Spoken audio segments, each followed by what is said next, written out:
Hi, today I'm going to be teaching AS level further maths. I'm going to be doing the Edexcel specification, and I'm going to start with the core module. I'm going to be doing chapter 1, which is complex numbers. So what is a complex number? A complex number is comprised of a real part and an imaginary part, which is denoted by the letter I. And now I is equal to the root of -1, because when you think about a square root, it's always positive. Square root is a positive function. The root of 64 is equal to 8. You don't say -8, even though -8 squared and 8 squared are both equal to 64. And this is the same for any number. So for example, if you have -16, z squared is equal to -16, and you wanted z would be equal to 4i plus or minus 4i. It's very important that it has to be plus or minus 4i, because 4i is equal to the root of 16 times the root of -1, which is I. And you know the root of 16 in this scenario is either 4 or -4. Complex numbers work in a similar way to algebra, where you have, for example, 2 plus 3x. You don't add those values together, you don't minus them from each other because you don't know the value of x. Even though you do know the value of I, they're two separate terms where you can't add them together, multiply them together, whatever. But you can do it to outside numbers. For example, 2 plus 3i, can be added to other numbers, taken away from other numbers, all sorts. And it works the same for imaginary numbers. So for example, let's say you have 2 plus 3i plus 7 plus 4i. You then have 9 plus 7i, where you do the two real numbers added together and the two imaginary numbers added together, you separate them. The next big question is, why are they important? Where do they come in? And here you see a typical quadratic equation, where you have ax squared plus bx plus c equals 0. Now, there is a way to determine whether the roots are real or whether they're complex, and that is by doing b squared minus 4ac. And whether it is equal to 0 means there's one real root, one repeated real root. If it's in 0, then there are two real roots, two distinct real roots. And if it's less than 0, that means you have two distinct complex roots. Okay, so to put this into practice, here is a real quadratic equation where you have z squared plus 6z plus 25 equal to 0. Now you have to do b squared minus 4ac. So b squared, 6 squared, which is 36, minus 4, 1, which is the coefficient of z, and 25 means 36 minus 100 equals to minus 64. And minus 64 is less than 0, which means that the roots must be two complex roots. So now we have to solve this, and the way I do it is by completing the square. You can also put it into the quadratic equation, but that's not the way I like to do it. I find completing the squares easier, and so that's what I'm going to teach. So we do z plus 3 whole squared minus 9 plus 25 is equal to 0. Means z plus 3 whole squared plus 16 is equal to 0. Means z plus 3 the whole squared equals to minus 16. Now you have to remove the square root. So we have z plus 3 is equal to 4i. It's not just 4i, it's plus 4i or minus 4i. So then z must be equal to minus 3 plus or minus 4i. And you see that so the two solutions are minus 3 plus 4i and minus 3 minus 4i. A plus bi, so it's a complex number, and then a minus bi, which is the same two numbers, but minus instead of plus, and those are a complex conjugate pair, which is what we see here. And it's important to note that every root where z equals to a plus bi, the other root, or its complex conjugate pair, will be noted as Z star is A minus BI, and that is complex conjugation. Okay, so we know that okay, so we're going to be moving on to multiplying complex numbers. So we know that I is equal to the root of -1. It is important to note that I squared is equal to -1. I to the power of 3 is equal to the root.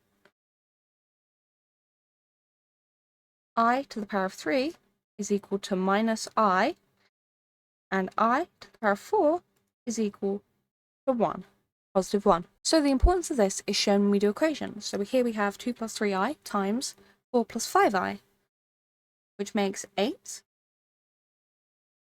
plus 10i plus 12i plus 15i squared.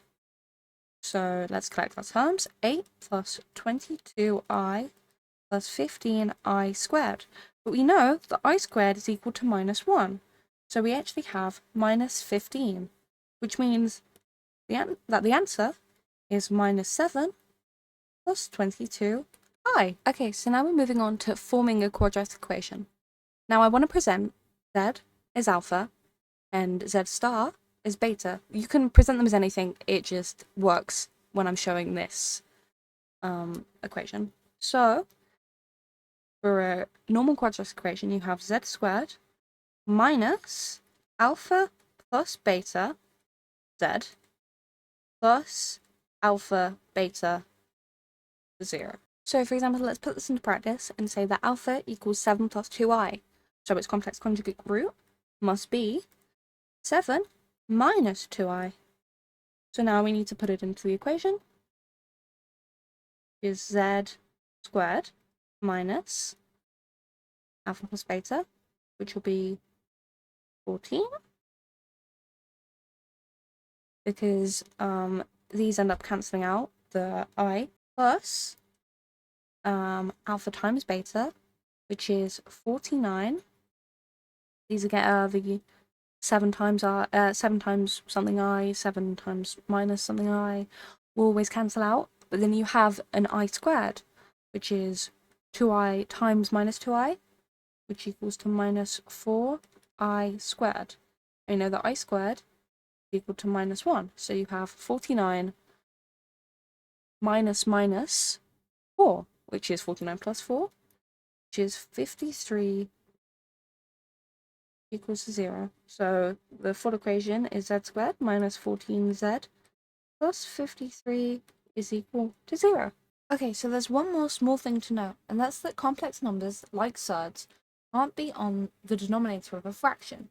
So you have to do the same thing you do with surds, where you multiply both the top and the bottom by plus I, so the complex conjugate in this case. So you do 3 plus I for both, then you end up with 15 plus 5i over 9, and then you end up with 9 minus I squared, would be -1, as we saw, and you end up with +1, of course. And then obviously you can divide, so it'd be like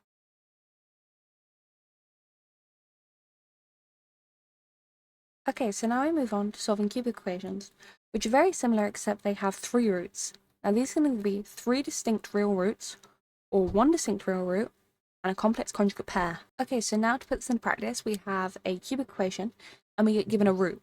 So the root here is -1. So we know that if -1 is a root, using factor theorem, we know the Z plus 1 is a factor. So then we have to divide the equation by Z plus 1. Here's how I do this. People do this in different ways, but I think my way is very easy. So here we have to basically make the numbers. So we know that this bit Z squared makes this bit Z squared, and we have to make minus Z squared, so minus 2Z, 3Z, so we need 5, 5. And how you know this works is because this is equal to 5, and it is the same as the final number in your cubic equation. Okay, so now that we've done that, we have the rest of the equation. So we now have z squared minus 2z plus 5 is equal to 0. And now we need to work out whether it's got real roots or complex roots. So we do minus 2 squared minus 4 brackets 1, which is 4 minus 20, which equals minus 16. So we know that this is less than 0, which makes it 2 complex roots. So now it means it's time to solve. So we do z minus 1 the whole square minus 1 plus 5 is equal to 0. So z minus 1 squared is equal to minus 4. Z minus 1 is equal to plus or minus 2i, and so z must be equal to 1 plus or minus. So z must be equal to 1 plus or minus 2i. So the two roots are 1 plus 2i and 1 minus 2i. You have to write them in full in the exam. I'm just doing this for time and because this is just an explanation. So now we move on to quartic equations, which are very similar except they have 4 roots. So these can either be 4 distinct real roots, 2 real roots and 2 complex, which means it's 2 real and a complex conjugate pair, or 4 complex roots, which means it's 2 different complex conjugate pairs. Okay, so now we have an example of a quartic equation where we get given the root 3 plus I. So we know that another root must be 3 minus I. Now we need to substitute them. So we have this one is alpha and this one is beta. So then we do z squared minus alpha plus beta z plus alpha beta. So we need to substitute it. So z squared minus 3 plus 3, 6 z plus, and then 3 times 3, which is 9, minus I squared. And we know that I squared is equal to minus 1. So 9 minus minus 1 is 9 plus 1, which is equal to 10. So our first equation must be z squared minus 6z plus 10. Okay, so now that we got that, we need to divide the quartic equation by the quadratic we just got. So I'm going to put z squared here minus 6z and 10, and then do this. So 2z4 means we need 2z squared here minus 12z cubed and 20z squared. Because we have minus 12z cubed here, we need minus 3z cubed. I'm going to add 9z cubed, which means this is 9z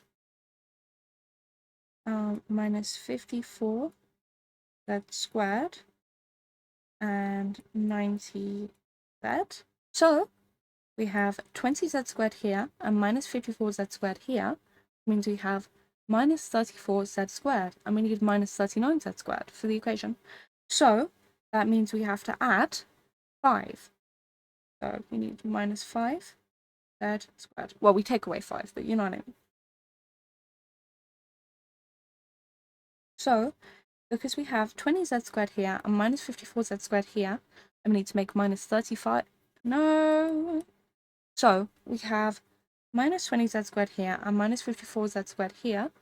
That means we have minus 34z squared, and we need to make minus 39z squared, so we need to take away another 5.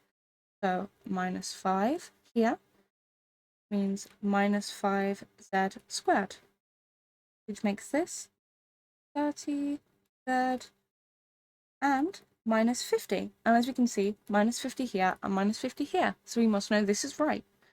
Also, it's important to note that for this division, it goes up diagonally. So you can see that this is for to the power 4, these are for the power 3, to the power 2, star 1, and then 50, minus 50.